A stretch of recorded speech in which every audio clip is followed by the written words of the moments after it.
Deadhouse Gates, more like Deadhouse Great, is what I would have said, but this book's alright. I mean, it's no Gardens of the Moon. Oh my god. Hi, I'm Lynn, and I think Werb is incorrect. And I'm still Werb, and I am actually correct. I'm Duck, and I'm reserving my takes until we get farther in the book. I'm Eve, and I really want to reread Gardens of the Moon, but I'm not allowed. The moratorium has not been lifted. I know. I could, just keep reading the series, but no. Instead, I just am gonna whine.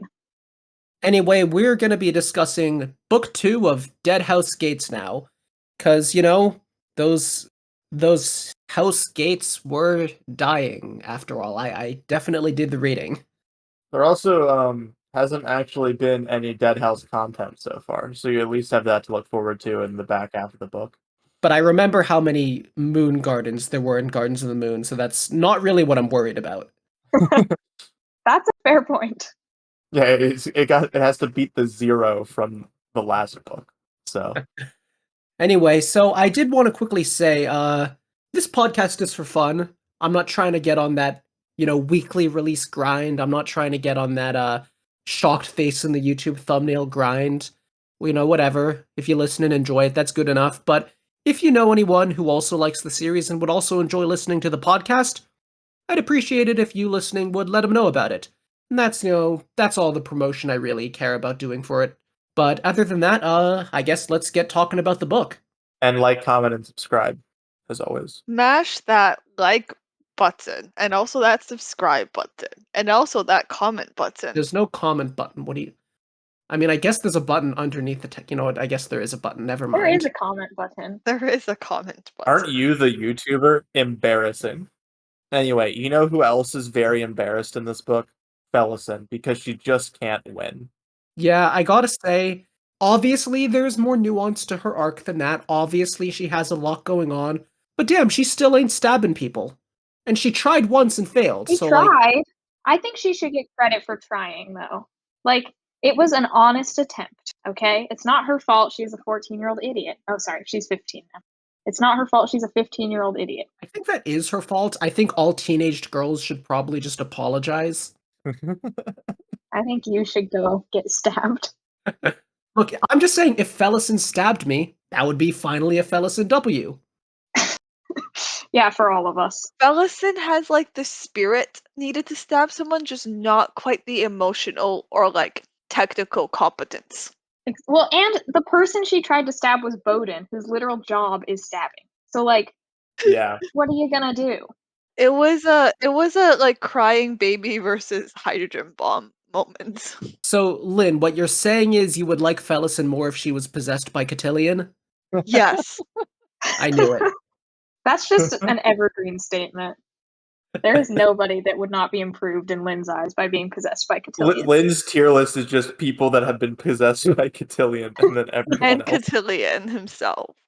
Listen, I think that the way that Fellison interacts with Bowden is really interesting because she tries the seduction into stabbing play, and it's just too obvious, Bowden figures it out. But the reason why she wants to do is really interesting, which is that she's upset that Bowden didn't try to save Benneth. And if you remember what Benneth was doing in book 1, maybe not the most justifiable or well-informed decision on Fellison's part. And also, the fact that Bowden killed him, which, he's, when he comes back and he's like, Benneth died, and you're like, okay, he killed him. And it's very satisfying, especially when he says later, yeah, I killed that fucker. But, I gotta say, a lot of this book, sort of jumping off something we talked about last time, is very secondary fun, which I think is the word, because there's fun that's fun in the moment, and then there's fun that sucks in the moment, but then you think back and you're like, those were the good times. And there's a lot of things in this book that I don't really care for while I'm reading, but then I think back and I'm like, well, it was cool that the book did that. And Fellison's relationship with Benneth is one of those, because I think it does a compelling job of just writing Fellison caring about Benneth and being mad on his behalf in a way that is unreasonable and ridiculous and very realistic for somebody who was trapped in that kind of relationship. You get invested in the other person even though you shouldn't be. But at the same time, it's just like we don't actually see like how she developed that. We don't see like enough of her acting that way with him, at least for me. I mean, there's scenes of them together, but I feel like those scenes didn't give us her like caring about him that much. And I feel like we get more of that afterwards when he's dead, that she's like, how dare someone do that to Bennett? And I just feel like that would hit harder if we got more of it at the time. But at the same time, like we talked about last time, a lot of this is about like, how do you judge someone when you also like haven't gotten a chance to see what they've been through? And the book is accomplishing something by sort of showing us how she's invested in Bennett without really caring about giving us the story of how she came to care about him in that way. Because, in real life, you're going to meet people who are like that, and you weren't there for how it started. I think Fellison probably also sees this as like another example of her control being taken away, or like her attempts at control, because Bennett is literally the only way she's been able to assert control, and Haboric was extremely against that plan. And so I think that she probably sees this as a way of them saying, like, you're stupid, your plan didn't work, and we're going to take over and get you out of here, which, like, is a noble intention, and her plan wasn't working. So I kind of see it. But at the time, I was pretty upset, especially at Haboric, for the way that he talked about Bennett and Fellison, because he doesn't have any grace for her and what she's going through. It's very much like you're a stupid little girl and we're getting you out of here, and very dismissive of all the trauma she's been through. And that really frustrated me. And like, I'm not Fellison. So if I was Fellison, I'd want to be stabbing people. Yeah, and first of all, that's a great point that Bennett was how she controlled people, or like, exerted control over her circumstances. I did not think of that. I kind of only read it as a sort of abusive relationship, like an abusive relationship, you care about your abuser kind of thing. That point makes me like it better. Second, it's funny in a dark way when Bowden and Heberick are like, no, like we got most of our food through favors I did for the guards. Like your whole thing barely even helped us. And I think that's one of those things where, like, is he downplaying it? There's a chance he is, because that's sort of how he's biting back. I don't know. But then, yeah, I think with Fellison and Heberick, it's like, it kind of feels to me like something where neither of them are really, like, giving the other any grace. Because, like, you're definitely right that Heberick is not being sympathetic to what she's going through at all. But at the same time, Fellison is not, it's probably not an easy person to give grace to at that point anyway, because she is, being super harsh and very angry and just like not responsive to that kind of thing. And like obviously Heberick is the adult and would have the responsibility to give more grace, but also they're all in horrible situations. They're probably all going to be shitty to each other. I think some of it is also post like romanticization after the event, because while she might not have had a positive relationship with Bennett while while he was actually alive, after Bennett died, they kind of ended up in a situation that was, if not as bad, then like sufficiently bad in very different ways. So I think it might also have been Fellison thinking, well, if Bennett were here, he'd, navigate the desert or find us food or do something that doesn't involve walking around dying of dehydration. Because, Bennett was such a capable guy when we were in the camps. Surely he'd like do something now that was useful. Or maybe if I had stayed in the camps, I would have had better food or access to water or like been somewhere that wasn't dying in the deserts. So it's just very she I think if um Bowden had killed Bennett and then they ended up in a better situation immediately after the fact, she might not have been as mad, although she probably still would have been mad. But it's kind of like Bowden killed Bennett, which she did love and she did depend on him. And then he took her in a situation that was arguably not substantially better than her initial situation with Bennett. Yeah, that's a very fair point. There's not any reason to assume it would be better with Bennett, Mhm. but it's something, it's like her only what if that she even has access to. Yeah. I also like the retroactive characterization of Bowden, because what you realize is that the sequence events had to be that in the middle of this rebellion he killed Bennett. So he obviously was maybe it happened accidentally, but it seems like he knew who Bennett was and wanted to kill him based on what was happening to Fellison. But then he made the decision to not tell Fellison, either as sort of like an act of kindness or sort of as a strategic move because he knows that she's not going to take it well. And then he sort of holds on to that, and then it's eventually when Fellison starts lashing out at him super seriously that he reveals like, no, actually, I killed the dude because clearly like your romanticization has gone way too far, and we need to like be honest about what this was. Yeah, it's like no one interpersonally is being good to each other in this situation, but at the same time you can still look at like a lot of their raw actions are for each other's benefits. Like they are good people at the core. They just sort of are literally not in positions to show that most of the time. Well, and it's also fascinating because they are, like you said, they're trying to protect each other. They're trying to do things that will benefit the other people in the group, but they all have such different ideas of how to do that that it just like nobody is appreciating the effort the other people are putting in. And we saw this in the camp too, and it just keeps happening where all three of them, especially like Fellison versus the other two, have a very specific idea of what they should be doing and the path to success. And so because of that, they see the other person's actions as like diminishing their own attempts instead of trying to help in the way that they can. And none of them are going to come out and be like, have heartwarming conversations around the fire at night, where they talk about how much they care about each other. So they just kind of get stuck in this like bitter spiral, even though they are all well, Fellison maybe not acting to help the other two as much once they get into the desert. In the camp, she's trying to protect Haboric, but afterwards, Fellison is definitely the antagonist in this situation, like going against the other two. But I think the point still stands, like you said, where that they're trying to help each other, but it doesn't really land.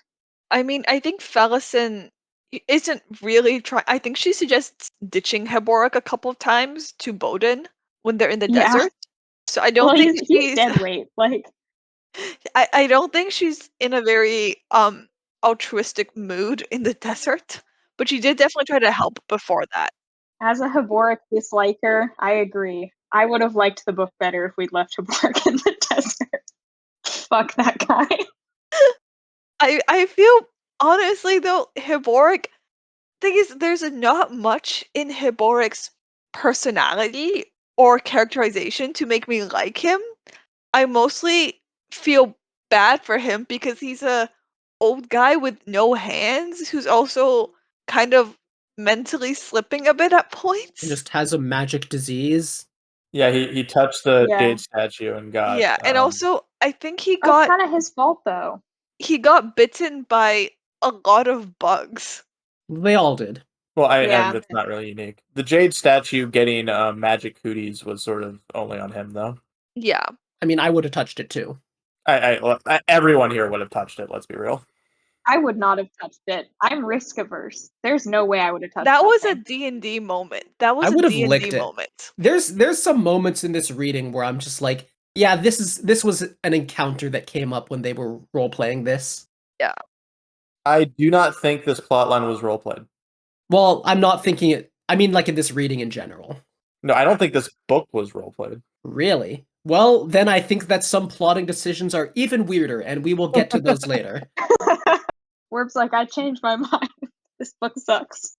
I feel like the moment where they come across a random pillar in the desert and it's clearly magical, and Heborg is like, "I'm just gonna touch that pillar in the desert," is like it's a classic D&D moment. Haboric failed his Constitution saving throw. That's what happened there. He also failed his Wisdom saving throw. The DM's like, do you really want to touch it? He's like, fuck yeah. And he rolls like a 3. Can you imagine, like, the grown-ass men of Steven Erickson and Ian C. Esselmont, who I do not know personally, but they are still grown-ass men? Can you imagine them role-playing Fellison? Oh, I think they could be good at it. I agree. I mean, Erickson, Erickson wrote wrote Fellison, so yeah, it seems pretty Exactly. imaginable. I can, in fact, imagine it. Can you imagine them trying to do her voice? I mean, Erickson did Krupp's voice while they were role playing, so like, Oh, you know. God. Based. God. Oh, I would've- wow, I wish there was footage. Oh I god. would have never played a TTRPG again. I'm not going to lie. That would Yeah. have been it for me. Listen, in an alternate reality, Erickson and Esselmon are like the two titans of like a critical role type like Oh game yeah, that's been airing for absolutely. 20 years. God, imagine how insane I would have gone over Fellison if she was a live play character. That would have been horrible. Fellison, like if Fellison were a live play character, like she would get much more hate than she does now because people would be like, "Oh, she like doesn't her player doesn't get the point of the game."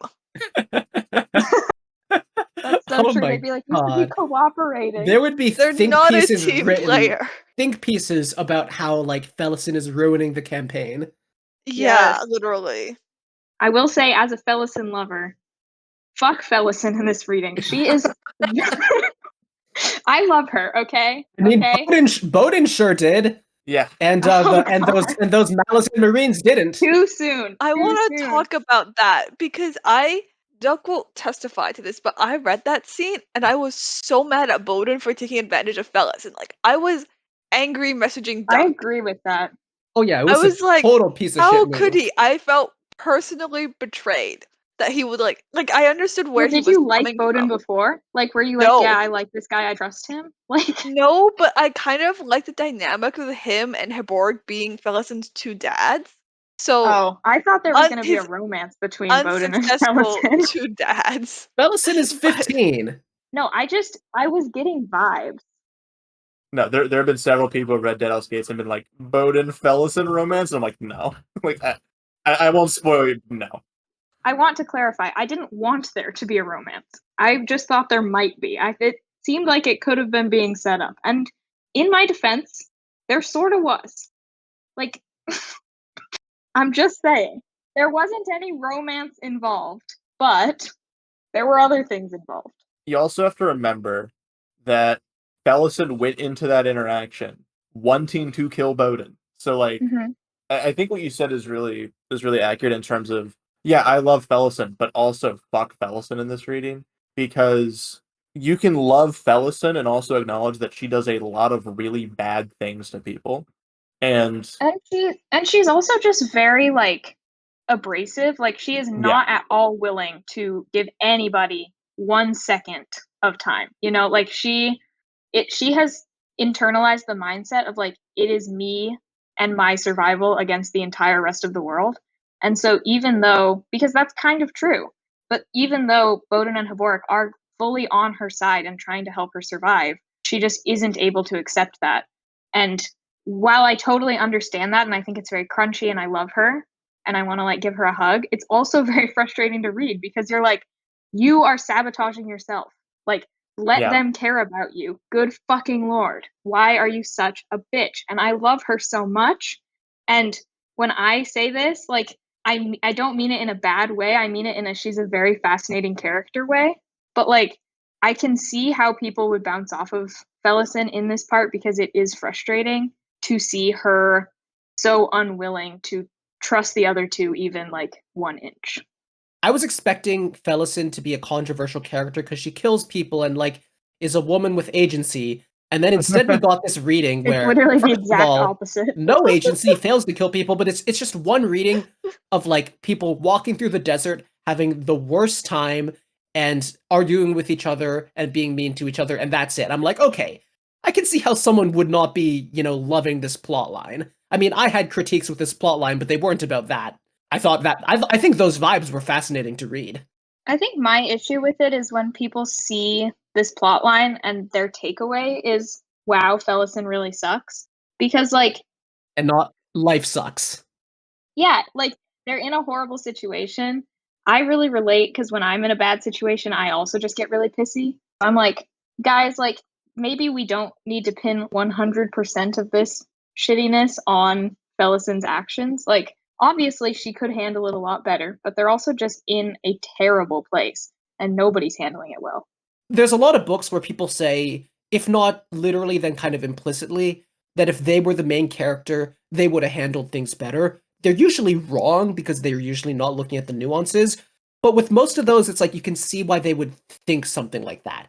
Imagine someone saying, or like sort of just thinking that if they were in Fellison's place, they would have done it better. What would you have done better? How would you take an action that would make the situation not what it is, with everybody walking through the desert having a terrible time. I would not have prepositioned the people on the boat. Well, that's later. That's later. That would not have materially improved the situation, but it would have made it less cringy to read about for But it like gave us the funniest line in the book. No, okay, I have a story about this. So when I first read this book, I had taken a break, like I think after book one, and then I went, not book one Guards, but book one of this book, and then I came back and I tried to pick up the series again like a year later, and I started getting into it, and I read the scene where Fellison goes up to Truth, and I was like, oh my god, I ship it, and then the next line is what that line is, and I'm like, are you being kidding me? But that is like a really funny interaction that I really like because I think it shows how Fellison sort of views power and the way that she gets it, which is just kind of finding the biggest, baddest person in the room and then trying to get in with them sexually. Like she kind of tries that with Bowden, although she's trying to kill them. She did that with Bennett. She looks at Stormy and Gessler and is like, all right, well, these people are like more competent than Bowden, so I'm going to get in with them and then I'll turn them against Bowden or whatever, and it just like completely gets shut down in a very hilarious way.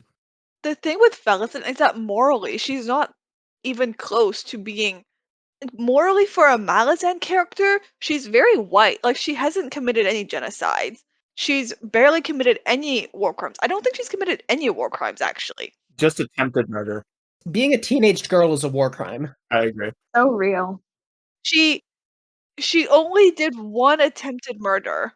She hasn't actually like when people say like, oh, like Fellison is like lashing out and hurting people. Like she is hurting people, but she's not really.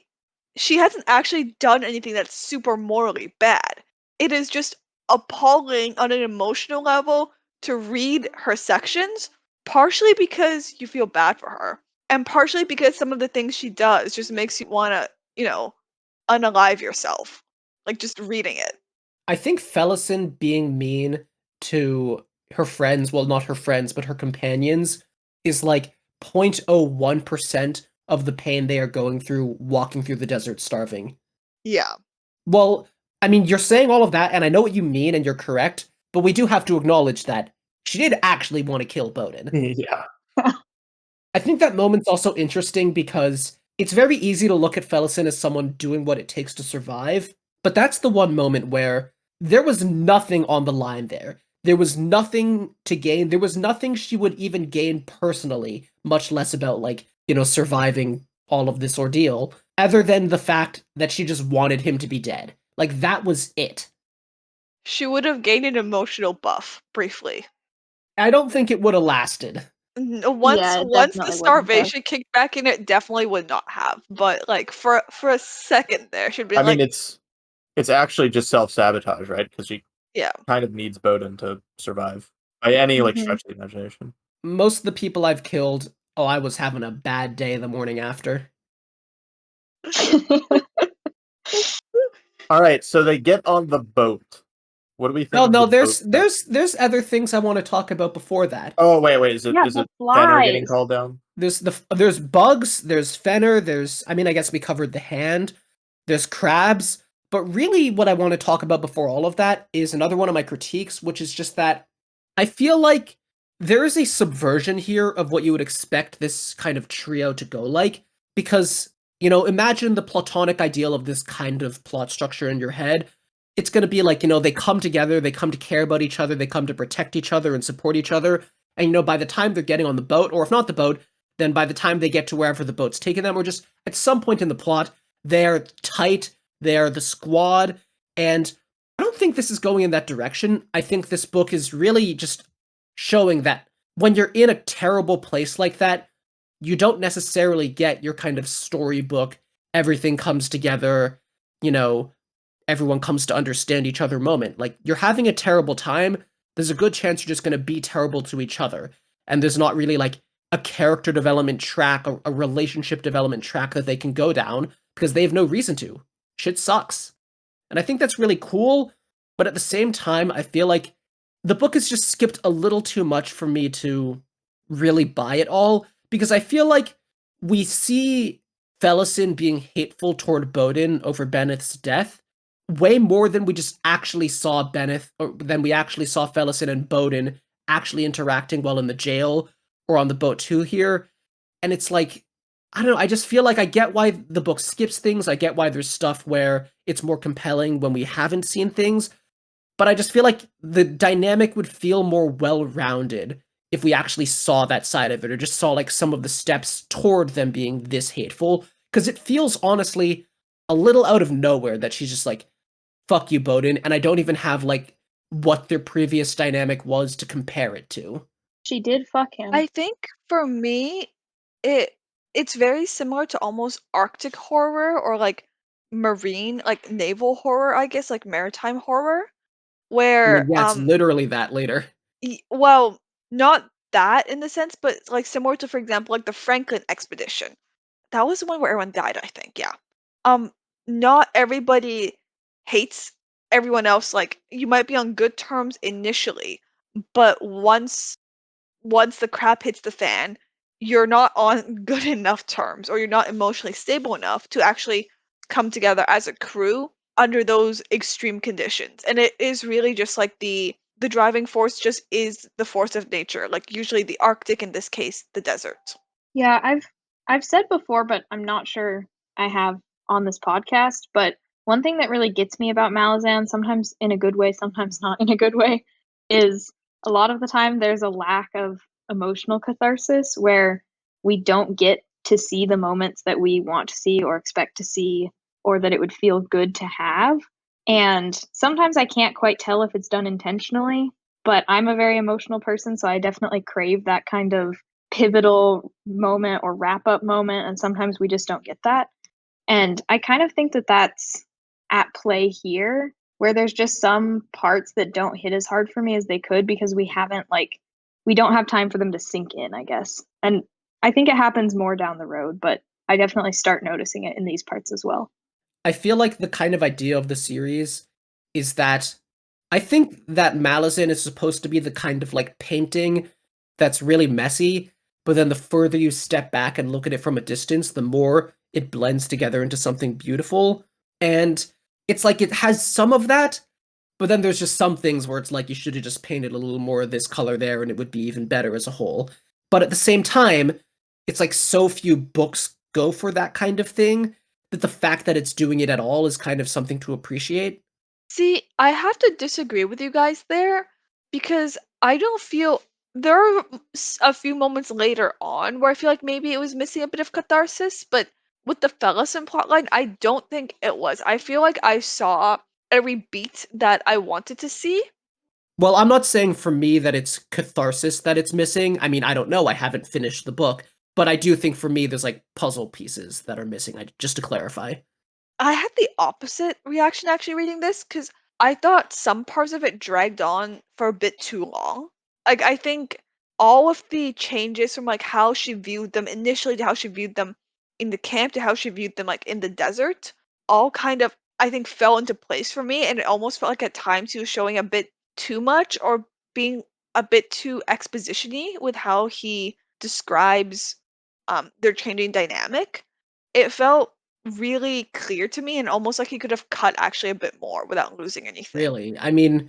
I've literally never felt like that in Malazan. I mean, during the desert, I can see how there was like a lot more, but for what their dynamic was in the prison camp, I was not feeling that. I feel like it was really skipping a lot.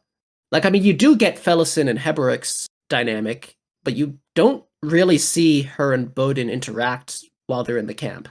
I mean, I think that is their dynamic that like Bowden is like this mysterious stranger who has some hidden abilities obviously, but he's not showing anything. They were chained together, they were on a boat together. I feel like there's it felt to me like You can be aloof and mysterious while chained on a boat. it did not feel to me like the absence that we were shown was what was there between them. It felt to me like the absence was the absence of something that definitely was happening, but Erickson was just skipping past. I don't think it's hard to imagine though, because I feel like on the boat, Heb not Hebrick, Bowden would have just been gruff and silent, and like people wouldn't have messed with him too much, and he would have been kind of gruff and silent and there.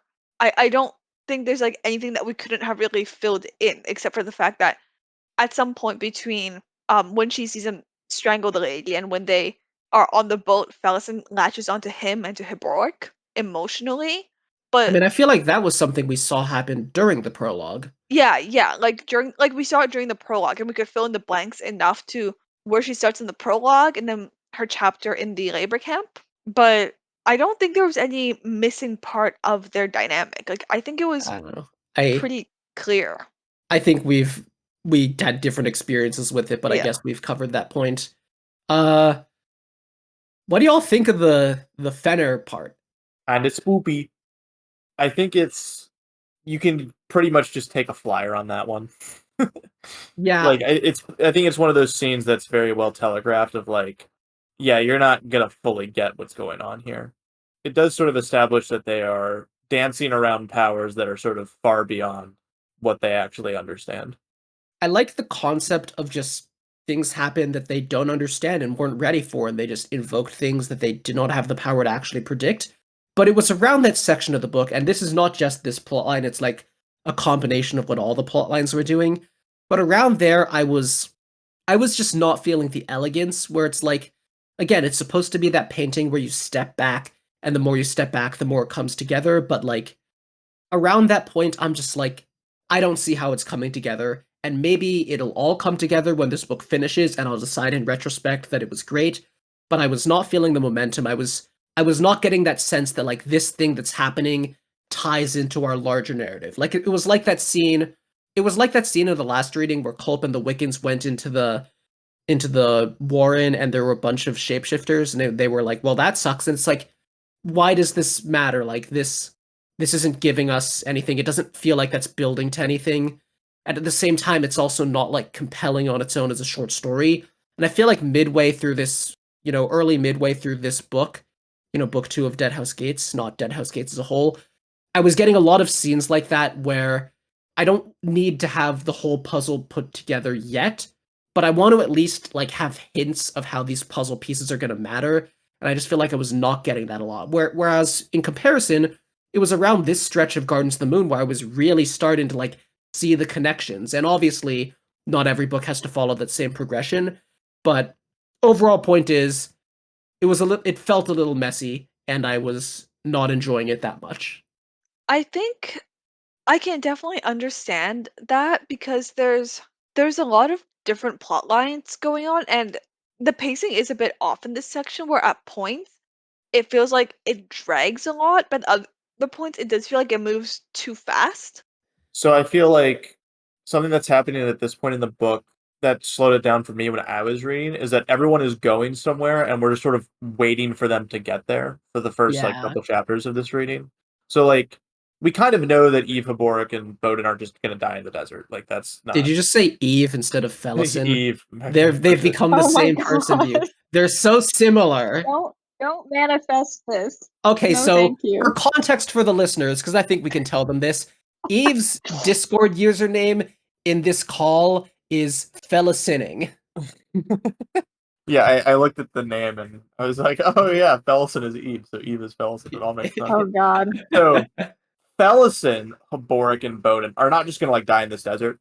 So you're just sort of waiting for them, and like their dynamic's really interesting. There's a lot going on, but the narrative is sort of set up that they're gonna get somewhere. It's gonna be interesting, and then uh, Duiker is in a similar situation where you know that he has to get somewhere interesting, but he hasn't gotten there yet. And then he gets there, and you get some payoff by the end of this section. And then there's Mappo and Icarium, who are Icarium is literally immortal, and he has not done a thing in his life. Yeah, he. I wouldn't go that far, but he definitely has brain damage. He has not done a thing in this book. He is an innocent angel. So, from a reader's perspective, it's like, okay, we know that Mappo and Icarium have to get somewhere and do something interesting. It just hasn't happened yet.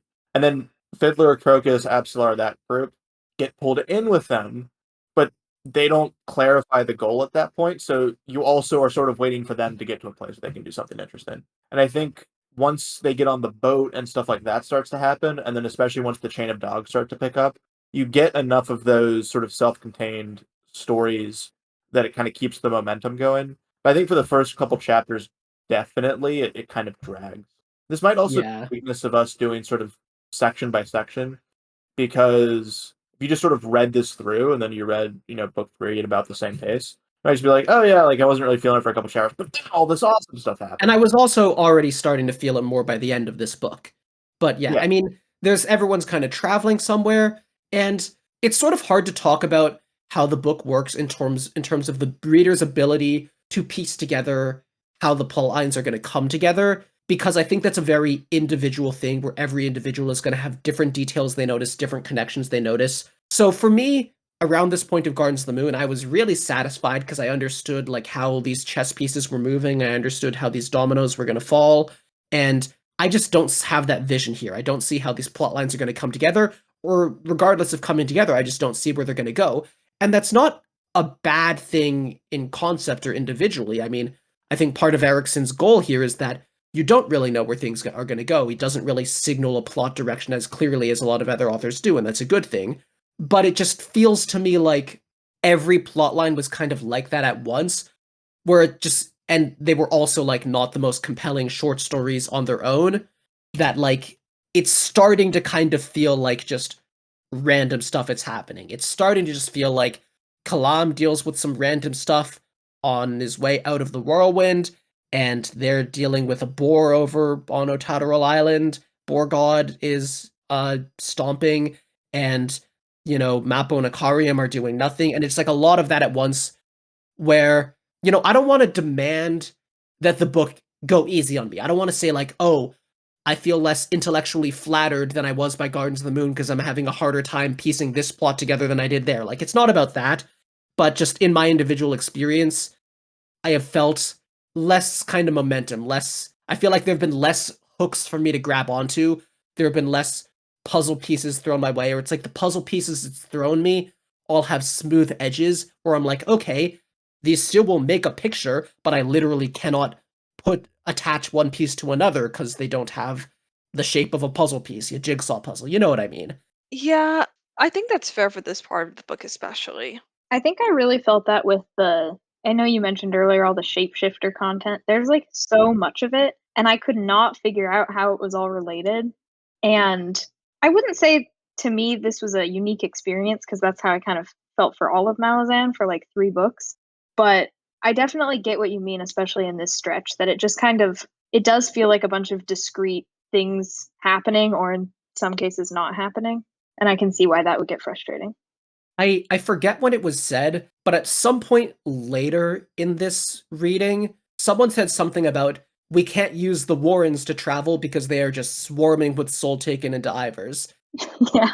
Then I was like, okay, this now there's a sense of momentum because now one plot is affecting another, and I like that. But before that, I was just like, the whole thing just feels unconnected. And honestly, it's like the coolest mystery in this book. Like, what are all the shapeshifters doing? Why are they all coming here? It's just there's like very little to sort of guess with. Although solid chance that I get how it turns out, and I'm like, dang, I should have seen this coming. I think the shapeshifter plotline was definitely I mean, it's not even a plot line. It's just like a thing that's happening at this point. yeah, it was definitely confusing to me. I think it was I mean, the whole time I was just waiting for Anamander Rig to show up because I know he's a shapeshifter. So I'm like, yeah, he's gonna show up any day now. And then yeah.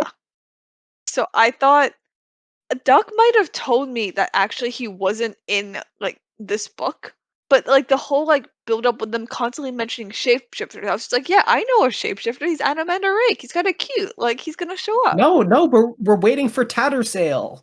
Oh God. It's magic baby is all the way down. Tattersail shapeshifted from one human to another human, from an adult to a A baby. smaller unborn human. Yeah. So is there anything else we want to talk about on the boat? We barely talked about the boat. Yeah. You have a lot of setup there for stuff. That's another thing with this whole thing, that a lot of random stuff is happening. Just random ass mage floating in the sky, making everyone's life harder, which that was what surprised me, that this wasn't roleplayed, because oh no, there's just a guy floating above the water or like whatever, just like zapping everything. Really feels like a random D&D encounter. And then they just end up in like Corrald Galen and dealing with an old Thijs de Dur book with like a lot of stuff has happened on that boat, and I have no idea why any of it matters.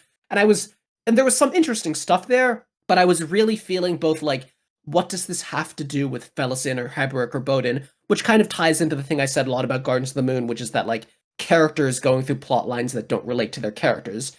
But anyway, all of that, I don't know, that was a weird plot line, but at the same time, in retrospect, I see things it was cooking. And you know what I realized after reading? We have this big mage that was used by the Malazan Empire, and then as a consequence of the Malazan Empire using him, which for him is sort of the infection by Otadarol, because of that, he has now become something very powerful that is causing harm and destruction to everyone around. Indiscriminate harm and destruction. That guy is a metaphor for 7 cities. Yep.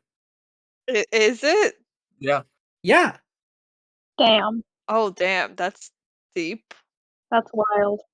A while back, Duck told me, like, Malazan is a themes-driven story, not even a character-driven story, a themes-driven story. And that's where it is. Like, I'm like, what does this plot have to do with anything? Why is it even in the book? I want to complain about it. And then I'm like, damn, it's in the themes. Curse you, Erickson. I wanted to criticize this. I would have gotten away with it too if it wasn't for you meddling kids. Also, quick note, because people will comment if we don't say it. The warren they went into is Curled Emerland, which is the Elder Warren of Shadow. Curled Galen is the Elder Warren of Dark. Yeah. Look, I don't have the Warren names memorized yet. My B, guys. Listen, no one expects you to. I just want to head off the like 7. Maybe actually I shouldn't have to pump up our engagement, because everyone. But Yeah, we need to get that engagement. Okay, if you were planning on commenting before Duck said that, comment anyway and Yeah. tell us what you had for lunch today. Don't delete that comment that you wrote and then realize that we'd answered the call. I see you. Don't be a coward. Going back to that ship plot line, like I can appreciate the thematic relevance of someone who has been hurt by the Malazan Empire now going and being driven mad and hurting other people who have also been hurt by the Malazan Empire and are currently trying not to go mad or die. So I thematically I do appreciate it, but the whole thing with the storm and then they get on a really creepy ship, and it's a really creepy ship, and there's a really creepy hole in like reality, and then they throw a creepy man in that hole to patch it. He's not a man, he's a Neanderthal. Sorry, a really creepy dead Neanderthal. That sequence of events made no sense to me reading it, and I thought that I was like that I had accidentally done LSD or something because like reading it felt like a fever dream. And the thing is, the characters also don't understand what's going on, and they also don't really care. They're just like, "Please let this be over. Like, I just wanna go somewhere that's not here, anywhere else. I don't care about the creepy boat or the creepy man, Neanderthal." Yeah, to be clear, the themes are cool. I have no idea why any of this mattered to anything. I will be impressed if the Mad Mage, and especially the Hole in Reality or the Thijs de Dur, actually tie into the plot of the book by the end. I will be astounded that Erickson pulled it off. I'm not even sure he cares about trying to. Also, I need to establish something, which is that I need to know what the deal is with the Thijs de Dur, and I need to know what the deal is with the third Thijs race we know nothing about. Like, this book really said, here's the Thijs Dandy, they're mysterious. Here's the Thijs de Dur, we know like 1% about as much about them as we do about the Thijs Dandy, and there's another one that we're just not even going to name. Like, come on, give me those answers, or I will things that I probably shouldn't say in a public video. Duck can attest to the fact that when we got the name drop for the third Tisty, I'm still not saying Teist. Go fuck yourself. The third Tisty race, I was like in his DMs immediately. I was so hyped, and he was like, "What are you talking He about?" doesn't get it. And I'm like, we're learning the lore. And he was like, "Okay, just go read more." It was so exciting, and it feels. I'm kind of happy that we don't get it for a while, like that it's withheld from us. Makes it more fun. Erickson's like, by the way, there's some more magic lore, and you don't get to know it yet. Yeah, I'm just glad to know from you. I mean, spoilers, but I don't care. I'm just glad to know that it's going to come up because, I'm not even 2 books in. I don't know if Ericsson's the kind of guy to just never tell us. That would be really funny if he didn't. If he just kept mentioning the third race. Moderate your expectations for the speed at which you learn about them, because Don't at say the anything point, No, no, more. no. No, don't. okay, No, Ah. Nope. no spoilers. it's Nope. a gradual process. Lynn, I am a One Piece fan. Ask me what the name of the ancient kingdom is. No, I won't. Well, I don't know, so it's a good thing you didn't ask. Werblandia. No, I Kind think of a banger. that stuff is sort of thrown in. I don't want to say haphazardly because it's not, but yeah, again, it's something you can take a flyer on. You know that the Tysadur exists. You know that they're Shadow. You know, there's a bunch of headless ones. There's something about the feel of Malazan that like captures like being 6-year-old sitting in a room and listening to your parents talk about politics. You're like, yeah, I know like roughly where like Malta is on a map. Like that's a place. Were your parents getting in an argument about Malta? No, but I was just trying to come up with a place name. My parents were getting into arguments in a language I semi did not speak. So, Was that English or the other one? Chinese. So, that plus being 6, I was like, yeah, they're saying proper nouns. I know they're saying proper nouns. Yeah, it really feels like Erickson just has all this information in his brain and he just like kind of writes stuff. And like I enjoy that with a big disclaimer of I don't actually enjoy it and a lot of the time and it frustrates me, but like in a fun way, you know? Where it's like I'll probably learn this eventually and I'll be patient, but it makes me curious a lot of the time and a lot of the time it just makes me confused. But I respect it. I see what he's doing. Because it's such an opposite to when you read, say, like Brandon Sanderson, where he has like precisely calculated exactly when each piece of lore is going to get given to you. Exactly. Yeah. It feels very deliberate where he drops things and slides them in. I'm doing a Words of Radiance reread right now, and it's really, you can see exactly where he goes. This is the point that I need to put this information, and then we'll have this reveal this many pages later about where I just dropped this random thing. And with Erickson, it feels a lot more like he's like, I know this, the reader will know it when they need to know it. In the meantime, I'm just going to write what I need to write. I wouldn't be surprised if he was surprised when he was writing Deadhouse Gates that the Tystadur came up. He was like, oh wow, they're here. It's like, wow, that was earlier than I thought. There are some famous moments in that throughout this that I'll point out when Ooh. It like there's like moments like that where it really does feel like a D&D campaign where the DM is kind of playing around with like his lore, like maybe it'll become plot relevant, maybe it won't. Maybe like we'll brush it under the rug and forget about it, or maybe it's just like a cool moment and the DM wanted some decapitated heads on a ship. It does feel like that a bit. When do you not want decapitated heads on a ship? Tell me one story that would not be better. So I think one of the big barriers to people getting into Malazan is exactly that, where it has a very almost like natural view on storytelling where things just sort of come up when they need to come up and it you just sort of roll with the punches. I think what people are more used to, especially in like modern day fantasy, is the Sanderson style, where it is very clearly telegraphed what you know and what you don't know, and what you know but you don't fully understand. And there have been times when I've been reading the Sanderson book and been like, oh, this is somehow related to a piece of information that's going to come into the last act and like solve a problem that comes up with the characters that they don't know how to deal with otherwise. And I'm not saying that that type of storytelling is bad, but I do think that this type of storytelling is something that I don't see as often and I probably like a little bit more.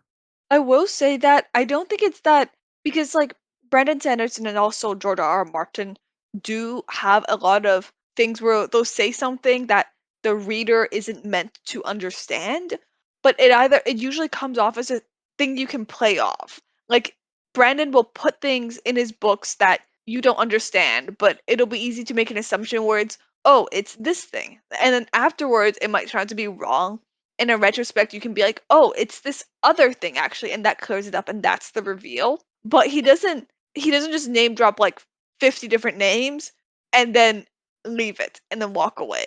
So I wouldn't say necessarily that they like that they like hold your hand necessarily. Like Brandon does, George R. R. Martin does less. But I would say that they try not to make it egregious when you're receiving lore. It's like classical music versus jazz, where like one has like so many rules to how you're supposed to structure things, and there's a ton of ways you can be creative within those rules, but sort of the thing that's impressive about it is how you kind of wield those rules. And then there's the other one where jazz has many forms where it just breaks the rules that are in other forms and it just follows, the vibes and the feelings. Like, there is a decent chance that the reason why the boat exists is because Erickson was like, yeah, I'd write about a boat right now. It'd be kind of fun. Might as well just find a way to make it work. And it's a weird boat. Like, there are so many mysteries on this boat. Like, I would honestly do a recap of, like, so they learned this, and they learned that. They learned there were, like, these guys on the boat, but then they got beheaded by these guys, and, like, there's water, but there used to be grass here, And the boat is like a known boat that disappeared at some point, like and the however long Logros, ago. the Logros, Tilan, and Mass, who we don't know much about other than that they don't work for the Empire anymore. Maybe they were the guys who did the genocide on Seven Cities. Maybe that's how they'll tie into the plot. But they were here because one of their people passed through here and they're searching for them, but they're also going to fix the hole. Why is there a hole? How is all of this possibly going to be relevant to the book as a whole? And a lot of it probably won't be, but I have a vague impression on my conspiracy board because I think it all ties in to Cotillion and Amanas. Because the thing going on with the shapeshifters feels like it ties in, like it feels like Iskarl Pust knows thing, and it ties into Mappo and Ikariam's plotline, which is related to figuring out what Iskarl Pust's plan is. And Iskarl Pust works for the Warren that Amanas is in charge of. And now this Warren is the elder version of the Shadow Warren, and maybe the hole in it has to do with what happened when Amanas and Cotillion ascended. Maybe it doesn't. Maybe it's something else. But it feels like there's, I have some red strings between those photos. I don't know where it's going. I don't know what's going to happen. But I think that if this whole boat thing is relevant to the climax of the book, it might be through that vector. But anyway, all of that lore, forget about that. Fellison goes up to the soldiers and is like, hey, when's the last time you fucked? And one's just immediately like, oh, the last time he fucked was when I dressed up as a woman and tricked him. It was a great time. So good. I remember exactly where I was when I read that. Mind you, he was incredibly drunk. They both were. So was I. Yeah, so good. It's a great line. And I think it's specifically, I could be wrong, and if I am, you can cut this. But I think it's specifically like, when was the first time you slept with or the last time you slept with a woman? And that's still his response, which is very funny to me. I love that scene so much. Another thing that I like about that group is that Stormy, Gessler, and Truth are part of the Boar cult, so they worship Fenner. And Fenner is currently like 20 miles away from them because he got yanked into the reality in the desert. And they go and talk to Haborik, and they're like, hey, Haborik, we were actually super excited to save you because you're a priest of Fenner. And he's like, I'm not a big Fenner fan at the moment. Don't lie. Sorry about that. Like, the fact that Culp had to convince these guys to go save Heberick, and he was like, look, it's a priest of the Boar, and they're just like, we were the Boar soldiers! Honestly, really slick plotting by Erickson. That was a clever move. I also like the scene where they get introduced, because if we want to transition to talking more about Duiker, I like the visual of the magic being so crazy that like the building starts like tipping over and they have to run out of it. I always thought that was an almost comedic visual, because they're just in a terrible situation. It's like that time that Arlong picked up that building in One Piece. I know, right? I'm sure that's exactly what he was referencing. Isn't Arlong the name of a guy from Chinese mythology? Do you know how many names there are in Chinese mythology? Wait, is it? Yes, Shen Arlong.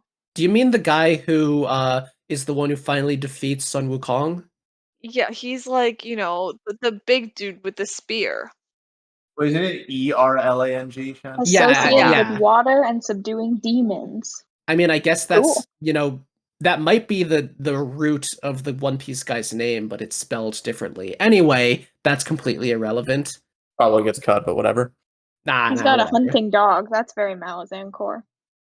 Have we met the dogs yet? I can't remember when they get introduced. We haven't, right? Nope, Yeah, no we met dogs. Okay, we haven't met the dogs no yet. dogs. Great. I have not met. Iskarl Pust was like the chain of dogs has started, and I'm like, What the hell is the chain of dogs? dogs? What are you talking? If you're talking about the Coltane thing, then like, why do you know about it? Because he's a scroll puss. He's quirky. Like, what do you want Yeah. from him? He's got Twitter in that cave. He's reading the updates. Cottagecore old men just know things. It's true. Well, the actual He answer is that he is. did a Deck of Dragons reading, right? Yeah. Deck of Dragons is really just Twitter, like Malazan Twitter. So true. About as coherent too. So when someone new ascends to godhood and it messes with how the Deck of Dragons works, is that just like when Elon Musk buys Twitter and makes it worse? Yes. Every time someone ascends to godhood, they get the verified checkmark by their name. So is Amanas just Elon Musk? Oh No, God. this is Oh, far no. worse. That fits, that fits. Suddenly I'm pro Lacine. Yeah. So real. Does that make Okay. Lacine Elon Musk's like quirky ex Grimes? Grimes? Yes, No, please. Cotillion Oh is my Grimes. God. Yes. Yes. No, let Lacine be Grimes.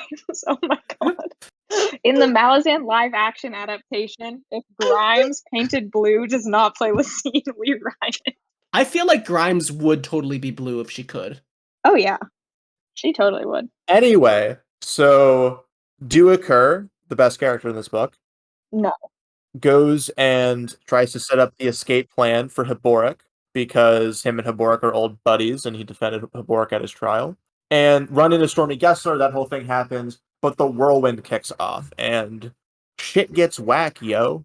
And so then Duiker sort of makes a decision where he doesn't go with the rescue operation and he actually loops around back to Hisar. And you get like a really memorable scene of him walking through the city and just like seeing everything that has happened in like the 24 hours since the whirlwind kicked off. That And it's scene did pretty actually brutal. bang.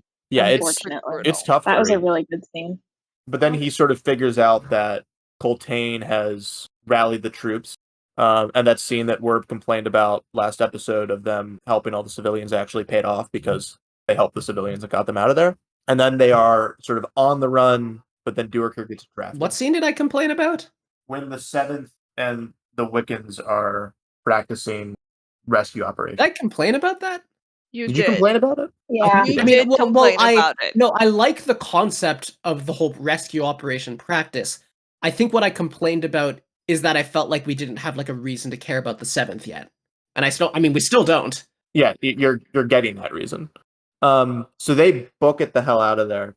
And then Duiker's plot at this point sort of runs into this similar problem as all the other ones, where it's like, we know he has to get to Coltane, and he is just kind of doing that and then thinking about the fact that he needs to get to Coltane. You know, we sort of said that Erickson just makes stuff happen and there's not like a clearly signaled plot, but this is an exception. You kind of just know that Duiker's going to make it back there, you know? Yeah.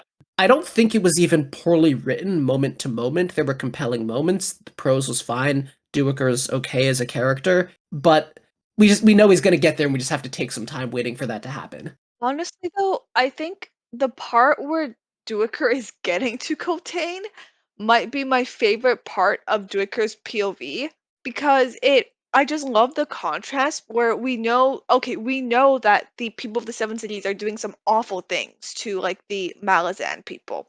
Like we know there's, widespread war crimes, but at the same time, we have that humanization of them where we see how they interact with Duiker when they think he's part of them. He's literally their mascot old man. Yeah, like Yeah.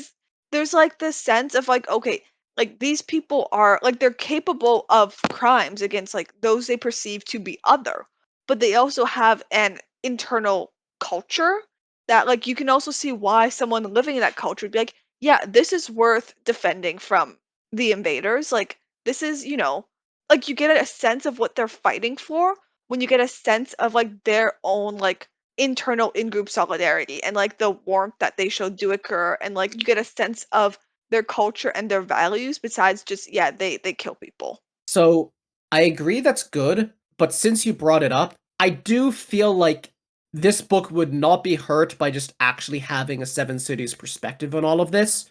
Like, I don't think it needs to have that to make good points if it makes those points really well in the rest of the plot. But I am just looking at this like, we're literally only looking at it from the Malazan perspective. We're looking at it from the perspective of like the people seeing all the Malazans suffering, and like we know, the Malazans did horrible things. We've had a genocide hinted to. We understand just on principle that this is a rebellion for a reason, that like they have had enough. They want to be free. But I still look at it and I'm just like, why don't we get that side? Would this be hurt by getting that side? And I guess maybe it's kind of going for something like with Felison, where it's like, when we judge this, do we know everything we've been through? Are we in a position to judge them when we don't know everything they've been through? And that's cool and all, but I feel like when we're on the scale of like genocides have happened and like, mass killing is happening in response, mass rape is happening in response, torture is happening in response, I feel like the book, it's walking a very tight line in not showing the Seven Cities perspective on this.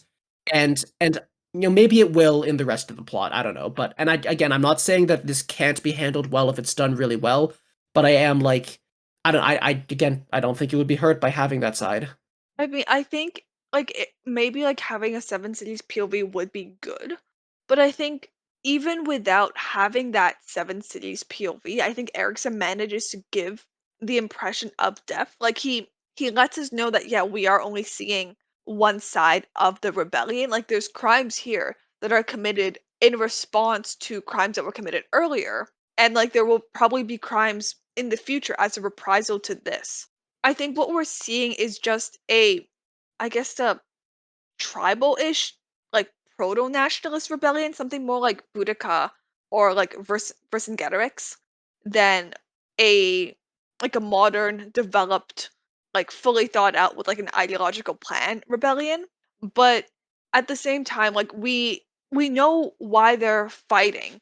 We know like what their past grievances are. Like we see I think in the very first chapter we see like the people slaughtered by the Red Blades like on the streets, and then at the same time we get enough of an idea of like their internal culture. We have enough people who go like disguised as like people from the Seven Cities that we get to see how they interact with someone who is in their in group, and like we get a sense of their values. So I think like Erickson actually already does a really good job of fleshing it out to the extent that we know this is not a situation where like oh like there's like evil like tribal savages in the desert who want to kill the nice Malazan people. Like we know it's not a clear cut case of this is right, this is wrong. Yeah, and I agree it does a lot of those things well, but I maybe just feel like I want more than what it's given in terms of like it currently feels to me like it's up in the air how the book is handling it as a whole, like I'm not saying it's bad, but just that like, there's a version of this book that made me super confident that it knows what it's doing about it from the first half, and instead I have like a few misgivings, but I want to see where it goes. I mean, I think like and this kind of segues into some of like the issues I have with the Chain of Dogs plotline. Which that plotline is barely started, so I'm not sure like how much you want to say to me about that.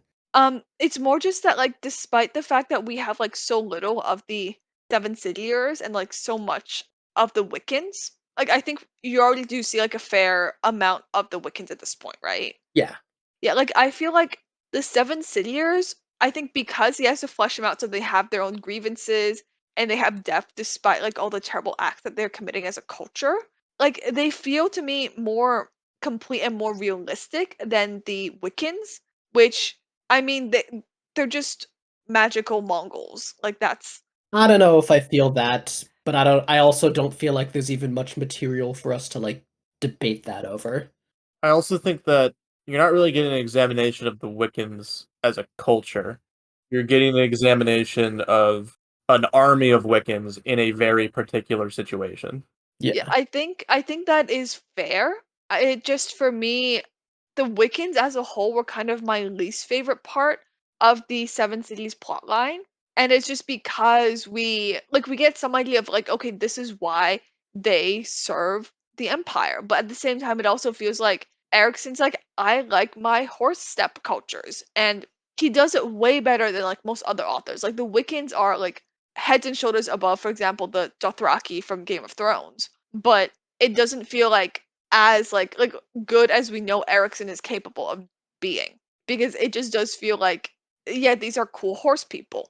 That's fair, and I also feel like we've gotten a surprisingly low amount of Coltrane himself, and I'm not sure how well that works, partially just because like I've gotten one chapter of like actual army stuff and it was at the end of this reading, so I guess I'll have to see how that develops for me. I think Coltane's supposed to be like the mysterious, cool general that we don't really know about. But like the side effect of that is like we don't know about him. And so it's like really hard to be invested or think he's cool. The thing is, I've seen that done better. Yeah. Like ultimately this plotline is the best Black Company fanfic I've ever read, but it's also the only one. So like That's what I was about to say. Send me your rec. it's kind of an unfairly high bar, and I know Erickson would agree with me because he wrote the foreword to the edition of the Black Company I read. Which is a great forward, by the way, and you should go read Oh it. yeah, it's a really interesting look at it, but Erickson is doing like a decent solid job at something where he was inspired by a master, and there's like a lot of elements of that where it's just like the original just was better. The original doesn't have to be better. Maybe book 10 Erickson will be far above Glenn Cook, but right now it's like, as an example, something the Black Company does really well is give you this perspective on the leader of the mercenaries from like someone who is not constantly interacting with him, and it's not as alive as it's not as alive here in Duiker's story, and Duiker is no Croker. It's sort of an unfair comparison that we're only kind of making because the inspiration is kind of, I think, clearly coming from a place of appreciation. I think the Black Company inspiration is really interesting here, both from the perspective of if you've read the Black Company, understanding this part of Malazan is a lot easier than the people who like came in here blind and didn't really have a point of reference, hi Eve. But like you said that Duiker is inspired by Croker, and I completely agree. Like I think that it's pretty hard to deny like the lineages between the two. But I think Erickson one obviously puts his own spin on it, Yeah. and it is a really interesting take. But he also places a lot of those elements in a very different story than the Black Company is. Yeah, like I would say that Croker, the narrator of the Black Company, is a protagonist designed and focused on being the guy who tells the story of what a mercenary company does. Yeah, And Duiker cannot do that as well as Croker, but Duiker also exists in the context of like also taking a look at and thinking about the role of all of this relative to the Malazan Empire and its imperialism and its current fragile state. I say it's a Black Company fanfic, but that's me being glib. We are getting things that we couldn't have gotten out of the inspiration, which is, how things should go when you're inspired by something. and also the big difference is that Croker is a storyteller and Duiker is a historian. And Mm. so they're approaching the ways that they're talking about their respective armies. Also, Duiker is an outsider to this army. He literally shows up late to the party, whereas Croker is has completely drunk the Black Company Kool-Aid. But not to like I could write a whole paper on the contrast and comparisons between these two plot lines.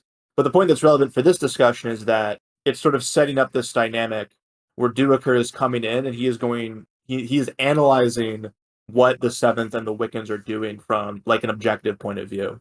And you sort of get that in the first battle where he is like describing the tactics in a fairly competent way. Like he's almost kind of running color commentary in that chapter of like, oh, and then this army did this and this worked and then Yeah, I do think this is also like a very, very hard thing to do well, but I was feeling some just like battlefield confusion as I read that section, which I think some authors do deliberately. Some authors want a battlefield to feel overwhelming and hard to interpret, but either way, I'm not sure if that was the goal here. And I was just reading like Duiker's descriptions of the battle, the one in the last chapter of book 2, and I was just like not like actively confused, like I followed the story of it, but I wasn't like super confident in my understanding of the dynamics, which I mean, it worked well enough that I could appreciate the twists and all, but it wasn't the most gripping battle I've read.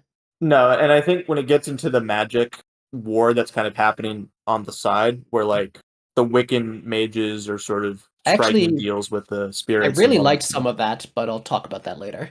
Yeah, it is a really cool dynamic to the combat here because you have like the traditional military tactics, but then you also have the fact that the Warrens are being really messed up and that magic is difficult, but the Wiccans sort of have access to it. And it sort of just adds like a little asymmetry to the fighting. So, I mean, do we want to talk about that magic now, or just talk about the bridge thing first? They made a bridge. It was They cool. made a bridge. The bridge is very cool. I think it's really funny how the nobles are complaining so hard. Like, what's the deal? Like, how is this is suspicious? And it's like, yeah, he was cooking. Don't worry, you crazy nobles. He was cooking. Now, I want to be clear that when I read something like this, obviously this is war. This is terrible. There's a lot of killing here, and there's frankly no good outcome because either one side dies a lot or the other side dies a lot. But when you're reading a narrative about war, you still read something clever like, we made a bridge that was rigged to blow up when they tried to chase out on it, and you're like, okay, that objectively was a clever ass thing to pull off. I found it really satisfying, this battle, because a lot of the time the Erickson fight scenes I don't love, just because that's not what I read for. Like, I don't think they're bad. I think they're good. They kind of just skip over me. But this one, I was just weirdly invested, and I was like, oh my god, what wagon are they going to bring across first? Like, what's going on? And I was just locked in for some reason. And then there was civil engineering. So what's not to love? He You just know what I baited mean? you with needless logistics. He did. He was like, yeah, and I love the needless logistics. And then it was like, and guess what? There's a fucking bridge. And I was like, oh my god, there's a bridge. I got so excited. I'm an easy person to please, apparently. They're really lucky the bridge burners weren't there. Yeah, I know, right? So true. That's why they had to put it underwater so a fucking bridge burner wouldn't show up. Ruin their plans. I feel like I do not read Malazan for the fight scenes. So like I did not get a whole lot even out of that fight scene. But like just like the overall tone of Dwicker's POV like during that scene was like fun to watch or like to read. It's interesting because it feels, seeing the battles from Duiker's perspective makes it feel very grounded. You never end a battle and you're like, fuck yeah, we won. Malazan's strong. It's like, goddamn, bunch of people died. That was brutal and sad. Even if some of the sentiment of victory is still there, Duiker is very Pessimistic. No, he's aware of what this all means, which is that exactly. nothing has really been accomplished. He's very aware of the bigger picture. He's not seeing it like battle by battle. Oh, we won. We survived another day. He's seeing, and he's not even seeing it in the context of the war, of like, oh, are the Malazans winning? He just sort of falls into these thought spirals of like, fuck, we're in a war. And like, war is such a human thing that just will keep happening. And that is cool. And that's kind of what Malazan is about. And it adds an interesting dimension to the fights where you never come away from the fight feeling super happy, which I think is good.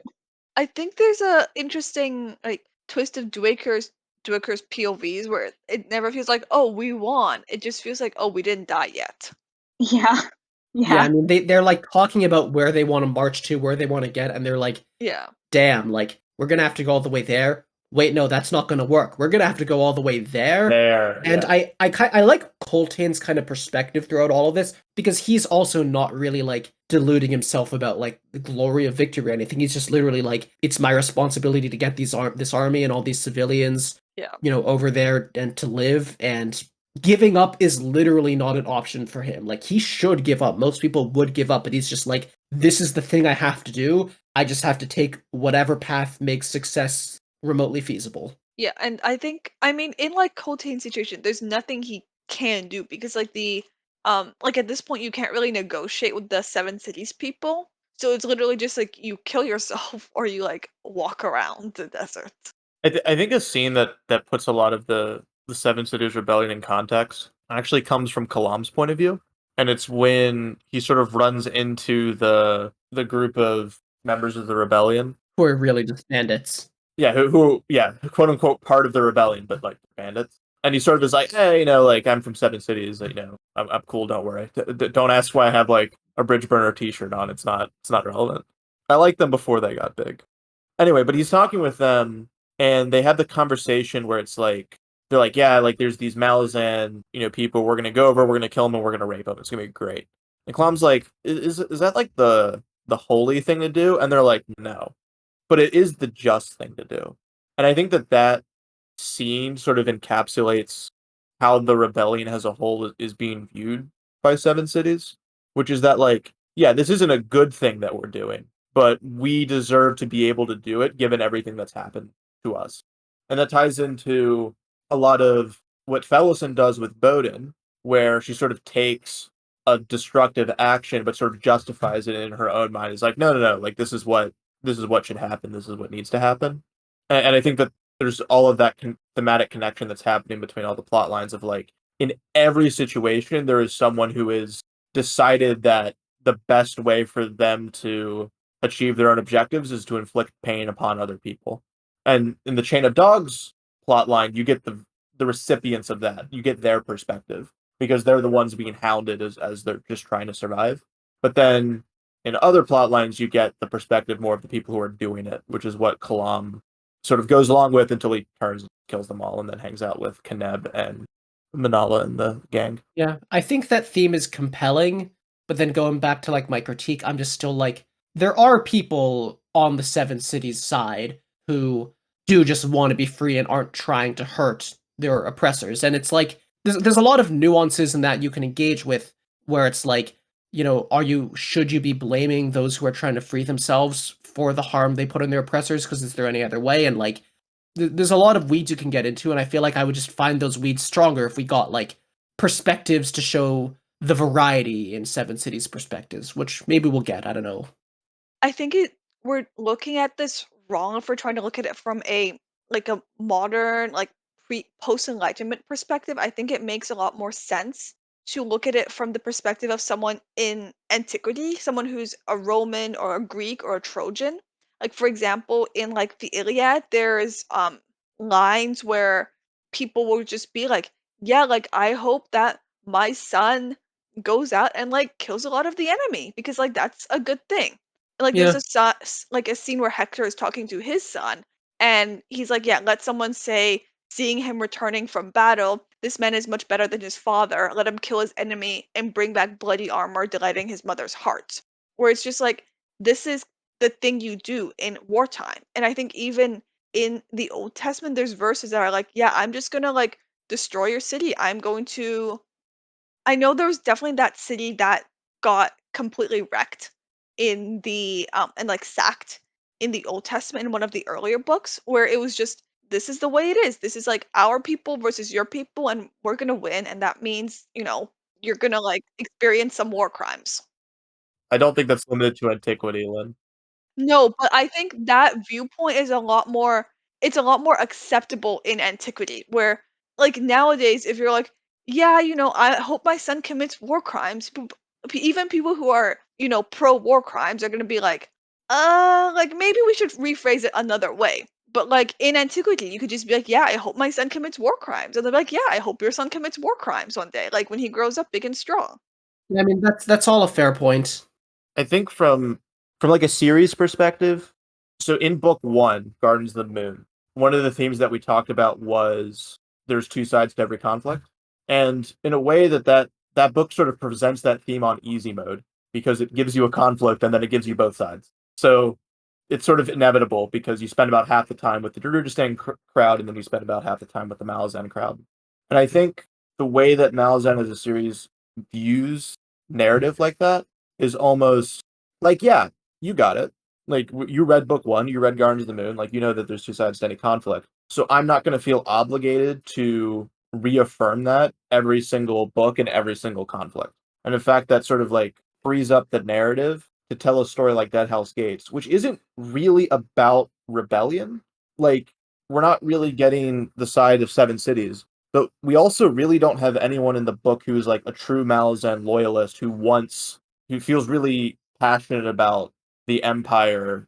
I mean the Wiccans kinda. But we also know Also that, the red swords. well, the Red Swords, but we don't The think red they're swords are not people we're looking up to. well, the Red Blades. Are you But sure? the Wiccans are yes. The We've Wiccans had are an this argument. interesting. We've already had this. It's the Red Blades, but the Wiccans are an interesting case study because they are the Malazan military force that we are following. But we know that the Wiccans once fought against the Empire and are not exactly like the most loyal troops to the Empire itself. They are loyal in sort of a local context. But globally, like they have just as much reason to hate Lysine as the Seven Cities people do. So I like all of what you're saying, and to be clear, like that's sort of why I'm not like saying like, oh, this book is bad. It's not showing the Seven City side. Because I mean, I think one thing, maybe the easier thing the book can do, is to show us some of like what genocides the Malazan Empire has done to Seven Cities, because we know they have. And to me, like I do respect and appreciate the concept and the challenge of like, we know there's two sides to every story, so we don't have to show them. That's not the point here. But then what is the point? And it's not that I think there's no point, but it's that like I need to see the end of the book to see what point it's making. Because like, okay, we know there's two sides to every story. It doesn't work on its own. But then I think once I see what point Deadhouse Gates is making that kind of jumps off of the fact that we know there's two sides to those stories, then I think it'll come together. And I don't know how that will happen, but I hope it does.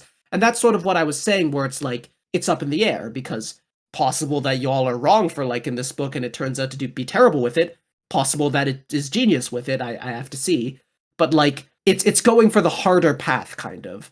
And you know, when something goes for the harder path, I have to be a bit skeptical about whether or not it'll pull it off, but I want to see it happen. And I think there is sort of a bias in modern readership where it's like whenever we see something with the rebellion, we almost want that like, oh, this is what the story is about. We want to root for the rebels. Yeah. We want that affirmation. We want that like, Yeah. oh yeah, these are the good, not these are the good guys, these are the bad guys, but this is a really complicated situation, and I'm gonna like show you how complicated it is in a really simple way. So we sort of see that just in this book with the prologue and what happens to the nobles, where So good. you have that event, which is another thing that people would spend like an entire book. We need a point of view of the nobles. We need a point of view of the people on the street. We need to understand the economic system. Like Deadhouse Gates is not about that. Deadhouse Gates is taking that happened as a given and then exploring the effects that has on the characters in the narrative. Also, when you say modern readers, we all know it, but to clarify, you mean like a subcategory. Yeah. Asterisk, asterisk, asterisk. You Yeah. mean socially conscious, politically aware online people. Yeah, I think But you are correct about them. And we are those people. I think because Malazan trusts you, it also trusts you. It trusts you in terms of plot, but it also trusts you in terms of theme to be able. And this isn't a criticism on you, Werb. Like I think you're viewing this with the appropriate level of skepticism, but Erickson is making a choice where he's not just coming out and condemning a lot of the obvious bad things in the way that a lot of other authors were for, I think, justified narrative reasons. But you have to finish the narrative to be able to fully get that. It's like, okay, if we're not working on the axis of here's how the rebels suffered and here's why, you know, even though they're doing bad things, a rebellion is still worth it, that's fine. I just need to be able to see what axis we are moving on, and Yeah. I can't see it yet, and yeah. So, we took a little break, and as an interlude for you listeners while we're on a break, here is a little quiz for you. It is a question both for Lynn and for all of the people listening. So, out of these two images, I'll put them on the screen and I just tagged Lynn with them. She can look at them. Which one of these is cottagecore and which one of these is something that isn't cottagecore? I think both of them are cottagecore. Like one represents, you know, the more conventional cottage after it's been polished up a bit. It's like springtime, so there's flowers. It's very cozy, you know, but the second one is like it's a rough gem. It is like extremely spacious, like big tracts of land, huge backyard for your dogs to play in. You know, there is like the weather is not great in this picture, but you can see like it's on the waterfront. It is like a bit of a fixer upper, but like, you know, like you'd have a wonderful view of like the water. Like it is just a beautiful house. And like in like any North American city, it would retail for like too many dollars. Well, that was an interesting answer, but listeners, what did you think? Anyway, back to the discussion. Honestly, would buy a house from Lynn, but would not trust her definition on any word now. Lynn's abuse of the English language continues. Exactly. I said back to the discussion. So you had a point you wanted to make, Lynn? So, what I wanted to say was that, like, reading this book, like, I did see the rebels as heroic in a sense. Not necessarily, the classic Aragorn type heroes, obviously, but the way I see it, like, if we are reading the perspective of, for example, Boudica's rebellion from a Roman Britain POV, then of course it would come off as extremely unpleasant from their point of view to experience because she did obviously kill a lot of civilians. Like her soldiers undoubtedly did rape women and like kill innocents. But like if we look at it from the perspective of okay, 2000 years ago and like Britain is its own independent country, then we would be predisposed to see Boudica as a hero. And like there are statues of like Boudica and like Vercingetorix as like national symbols in England and France. So like in that sense, the rebellion maybe isn't heroic in its actual actions, but it's heroic from a kind of macroscopic historical point of view. Like obviously for the people on the ground experiencing it, it is very unpleasant to experience if you are Malazan. You're telling me that war is bad? No, you missed my point. War is great and we should do more of it. Oh, good, because I know that's what Erickson thinks. Yeah. So that was a lot about a theme that I don't yet understand, but there is a theme that I have been starting to notice, and it's something we kind of alluded to last call in kind of two different ways, but I think there's a fuller picture of now. And that theme is history, which is funny because there's two historians in this book, but there's the angle of like personal history, like we've discussed so much with Fellison, of like, you know how they are in the present, but you don't know what their past was, you don't know why they're like this. And there's the angle I talked about a little bit last time of the history of the continent in the sense of like, long before the Malazan Empire conquering this place, we're talking about ancient cities. We're talking about a society, 9,000 years old that was writing books about pointless parts of agriculture and, a city that was crushed because stuff was built on top of it. And I thought that was cool. I thought that would go somewhere. And we are seeing that go somewhere now. I think this book is really about everything's history affects the present, not just the history of what the people of Seven Cities right now have been through, but like, the ancient spirits that were never put to proper rest on the battlefield that the Wiccan witches can just kind of call up and help them in the fight. But then the really interesting part is when they go in to kill the Semk god, who is an ancient god who was trapped in the ice in a warren because humans were attacking the Jagut, which is already super interesting. That is a part of history we did not know. That like, yeah, the Jagut were super strong. They were freaking, this one dude was enslaving all the Neanderthals, and yeah, like things are different now, but it was pretty crazy stuff. And at some point, the humans were winning, and I assume that was, the typical trope of this. A lot of humans, they reproduce fast. Oh, sorry, was it the humans killing the Jagut or the Talanamas killing the Jagut? I'm pretty sure it implied it was the human invasions. But at any rate, like, the humans were coming onto the scene, and the Jagut, I mean, maybe it was the Talanamas, I don't know, whatever. The Jagut called up ice ages to counter that. And their ice ages, for one thing, it's caused this god to be imprisoned and in pain and having a terrible time for the entire time since until they kill him. And on the other hand, it's like apparently there is another glacier forming on another continent right now because Jagut magic doesn't stop. It just keeps going. And I don't know, something about that concept was just like freaking crazy to me. Just freaking like, I just read that whole sequence, which is the last sequence of this reading, I think, or like one of the last. I was just like, holy crap.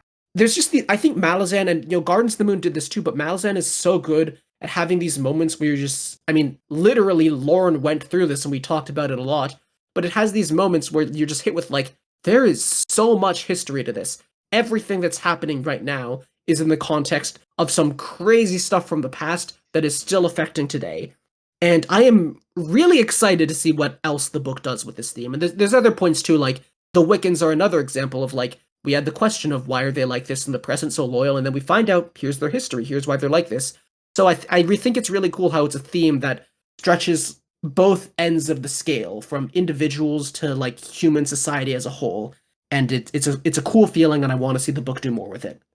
Sorry to backtrack a bit. Who is the god they kill? It's just this doesn't have a name. It's It's just a local it's a god. local god who the Oh. Semk tribe like uses his magic. It's specifically like it doesn't matter when you kill a Semk wizard because their god is just going to like connect with and possess another guy and make them the new wizard. And so they have to go into the warren and kill him so that won't be a threat anymore.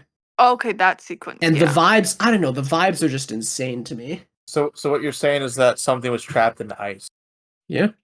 and you know, Memories in ice. possibly memories. It could happen to you. It could happen to you. I agree. All right, let's wrap this stuff up. By wrap up, I mean we have like 3 hours left. So Fiddler, the greatest characters in the series, Absalar and Crocus. They Who are are slept traveling. on in the Who are narrative. literally slept on. Disgusting. Not a lot happens with them. I will say, Fiddler does not mention that their plan is to go to Tremorlore until they're already in the middle of the whirlwind, and he sees the road, and he's starting to think, oh, maybe this will lead us to Tremorlore, and we can survive the whirlwind by getting in there. And it makes it seem like that was just a spur of the moment thing he remembered to try and survive the sandstorm. But then it actually turns out that their plan all along was to get there because they would be able to teleport to Unta. And I think that was a bit much by Erickson. I think he shouldn't have withheld that information if it was the plan the whole time. And he shouldn't have made it seem like it was an off-the-cuff thing. Yeah, I'm not sure you lose anything just by having that at the beginning. I'll be honest. I didn't realize that was supposed to be a reveal when I was reading it. I was just like, okay, something else I didn't pick up on. There's the sort of issue of like, why did this not come up before? But then it's also just like, it really feels in the moment like it's like, oh, the only way we can survive this sandstorm is by finding this mythical house. To the point that like when he says later, yeah, that's our planet, it throws me for a loop. And I'm not sure anything else happens with them. I mean, they wake up and talk about it with Mappo and Ikariam, and they talk about how Cotillion isn't going to possess Absalar anymore, which Absalar just doesn't react to, which is a shame because there is not enough Absalar in this book. It's true. Yeah, I really flopped on my like standing women hustle because I did not really recognize when I read this how little Absalar there is.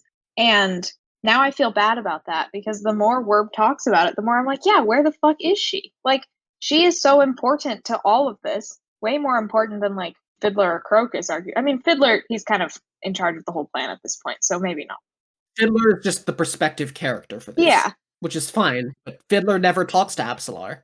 Yeah, and so much happens with, or so much, there's so much potential with Absalar that I'm just really sad that we don't get to see any of it. Like, it could just be so good. Anything we would get of her would be so good. See, I feel like the thing with like I really enjoyed that plot line from a plot perspective, but from a character moment, there was kind of no one to latch onto because we get, well, I didn't like Crocus, and we get like very little of. You didn't like Crocus? The only time I liked Crocus was when he was having an aneurysm about Iskral Pus because it was funny.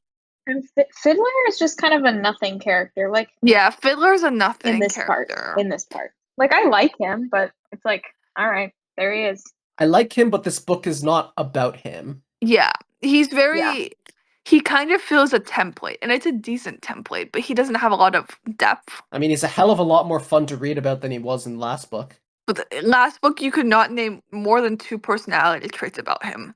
I literally only have one. It's that he has a fiddle. He has a fiddle. He's a soldier. He's a ginger. That's not a personality trait. Being a ginger is. Neither is having a fiddle. What the No, fuck? No, He you made a plays choice the there. fiddle. Have you met someone with a fiddle? I don't know if I have actually. People who play the fiddle, there are instruments you can play where you can know someone for 10 years and it doesn't come up. If someone plays a fiddle, you're going to find know. out about it. Yeah. I think, okay. Thing is, I did not latch on that much on any of the characters, like Crocus, Absalar, Fiddler, and then Mappo and Ikariam. I don't know why, I just bounced off of them super hard. I mean, they still haven't done anything. Yeah, also, I mean, I think that was kind of where maybe, Erickson's writing didn't work for me so much because the whole time I was like, "What's a trell? What's a half jag? Which one's a trell and which one's the half jag?" And I didn't really I didn't really appreciate their dynamic, and he also didn't go a long ways to flesh out their dynamic besides the fact that Mappo does care about Ikariam. So for me, like that entire segment of people, that particular group walking around, I just kind of like had no one to latch on to. Yeah, I mean, I'm obviously very attached to Crocus and Absolar, as, all good, upstanding, moral people are. But I don't know, Mappo and Ikariam, I mean, the concept is great. I just, need the book to do things with that. And I think I have a better grasp on it than Yulin, probably because, I have the help of the discussions and everything. So, I know which one's a Trell and which one's a half Jag. But, I mean, Duck tried to help me too. I just was still confused. to me, it's like there's a lot of mystery, and maybe this will work in retrospect, but right now it doesn't feel like it's giving me interesting mystery hooks to think about. Like, in terms of their personal dynamic, it's like, okay, Mappo's job is to prevent Ikariam from doing harm, and he has to keep that a secret, okay? But that's clear enough to me, but then whatever started that is well, it'll tell me when it tells me, but there's not really any room for me to guess right now. And then with everything they're dealing with the temple and Iskral Pust, they find a boat downstairs, and it's just I don't know. There's a boat that's I'm not having fun theorizing about that boat, to be completely honest with you. They think the servant is the one who brought the boat. I don't know why I'm supposed to care about that either. He's a boat. Literally, what is there to say about the I will plot line right say now? the series has surprisingly good boat content, and I don't mean in terms of there's a giant naval subplot or whatever. There's just a bunch of really fun boats, and I don't think Erickson gets enough credit for that. Anyway, a lot of boats in this book, a lot of bugs in this book. We didn't mention Fellison just has a pocked face now. That's fucked up. Yeah, she's got body image issues on top of everything else. That's fun. So true. She's a girl, so I mean, she probably already did, but Yeah, those flies fucked up. Kalam gets some information from Keneb, which is interesting. He is told that Corbolo Dom is now sort of heading the army of the Whirlwind, and he used to be a Malazan, which is interesting. He went rogue. very Dujek parallel. Yeah, I'm not sure if we like this guy as much as we like Dujek. I mean, he has 2 arms, so you can't trust him. One-armed men are the most trustworthy people out there. There's some people listening might get the reference there, but I don't even know the reference exactly. I'm just vaguely aware of it. Don't worry about it. Do we want to wrap up? I mean, there's Kalam's plotline, but No, there's not. his demon is cool. Oh yeah, Apt is there. Love the demon. Eve, do you want to go on your app rant? There's no rant. I just love her. She's just so cute. Apt is great. Yeah, I literally have nothing else to say about the Kalam plotline though. It's my least favorite. There's just not really I don't know where it's going. I mean, I think there's potential. I think that now that he's actually with other people, there's room for things to happen. But it's there's a world where this plotline is cut from the book because it doesn't matter. And Erickson has got to give me a good reason we're not living in that world. It's the one you look at with the most suspicion. I mean, I think I actually really liked Kalam's whole plotline of getting the book to Shaik. I think everything else afterwards is not as strong. But I do like Kalam's inner perspective a lot. I mean, I think he's a little better than Fiddler. I mean, he was also one of the best of them last book of the Bridge Burners. But I don't know, it's yeah, there's obviously storytelling potential here with Malazan's trying to survive the rebellion and all of that, and that's cool. And just I feel like we just already have plenty of that in most of the other plot lines, so I don't know what this one uniquely offers. And maybe it will offer something, but it's not clear yet. I mean, I think Kalam is an interesting he's an interesting character that I related to because he has that sense of yes, he's loyal to his adoptive culture, which is the Malazan Empire, and he has his own political viewpoints within that culture. But there's also that attachment to his old culture, from Seven Cities, which he has not really given up. And so he's trying to survive as a Malazan, yes, but he also has a unique perspective on just how the Seven Cities are. I mean, it is, but it's also I mean, it's like the one Malazan opinion I have. When all else fails, all I can say is it's characters going through stories that don't relate to their characters. But I think the concept of his split loyalties are interesting, and he definitely thinks about it a lot. And in concept, him kind of taking the book to Shaik because he wants the rebellion to do well enough that they can kill Asin, but he also doesn't want the rebellion to like fully succeed. That's all interesting, and like him choosing to take the book is really cool.